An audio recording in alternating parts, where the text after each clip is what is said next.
Assalamualaikum warahmatullahi wabarakatuh.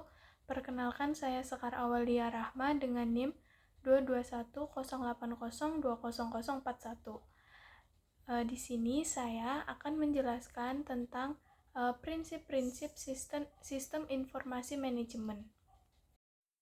Di era yang penuh dengan komunikasi dan perubahan cepat seperti sekarang, kemampuan sebuah organisasi untuk berinovasi bukan lagi menjadi pilihan, melainkan menjadi sebuah kebutuhan. Inovasi bukan hanya sekedar soal ide-ide kreatif, tetapi bagaimana ide-ide tersebut dapat dikelola secara sistematis, bernilai nyata, dan membawa dampak positif bagi organisasi dan masyarakat luas. Adapun tujuan dari materi ini adalah untuk memberikan pemahaman tentang prinsip-prinsip dasar yang mendasari sistem inovasi manajemen sebagaimana dijabarkan dalam standar internasional atau ISO 56007. Nanti di setiap prinsip akan dijelaskan secara ringkas namun mendalam, disertai dengan contoh konkret agar mudah dipahami dan diterapkan dalam konteks nyata.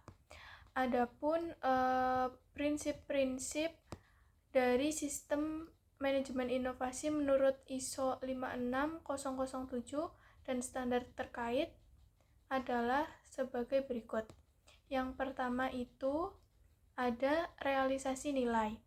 Jadi, prinsip ini menekankan bahwa inovasi harus menghasilkan nilai nyata, baik dalam bentuk keuntungan finansial maupun dampak sosial, lingkungan, atau operasional.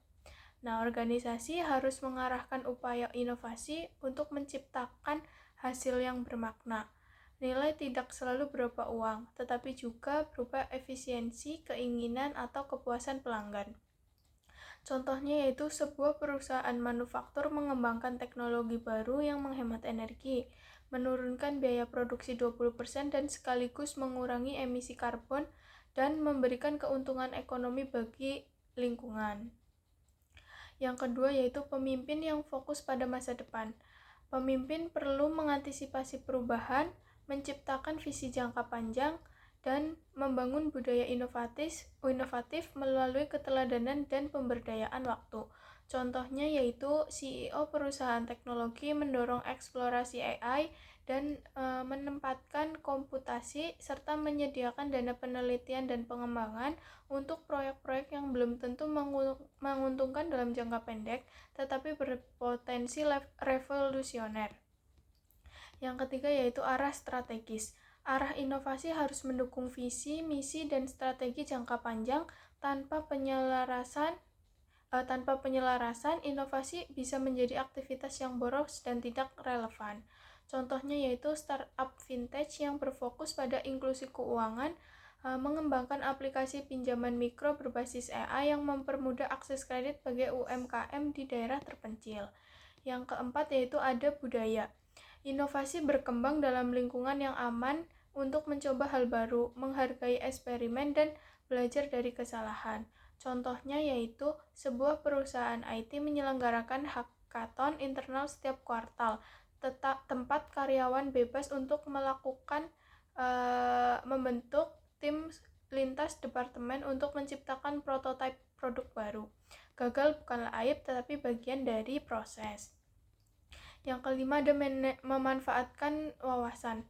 Nah, organisasi perlu mengumpulkan dan menganalisis data pasar, teknologi, pelanggan, dan pesaing untuk menemukan peluang-peluang yang masih tersembunyi.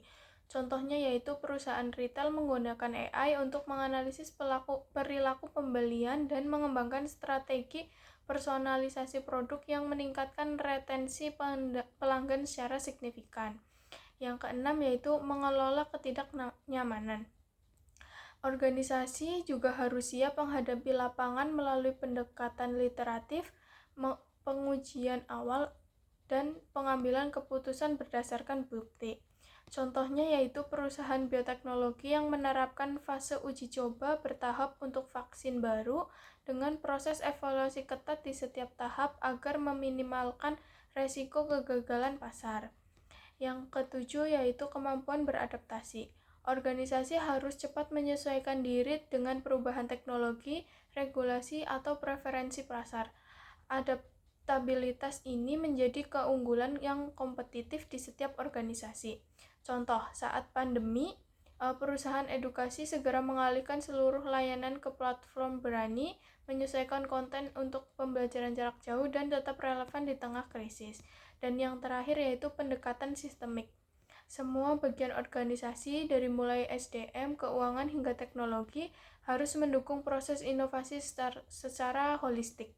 Contohnya yaitu perusahaan otomotif yang membentuk tim lintas fungsi yang terdiri dari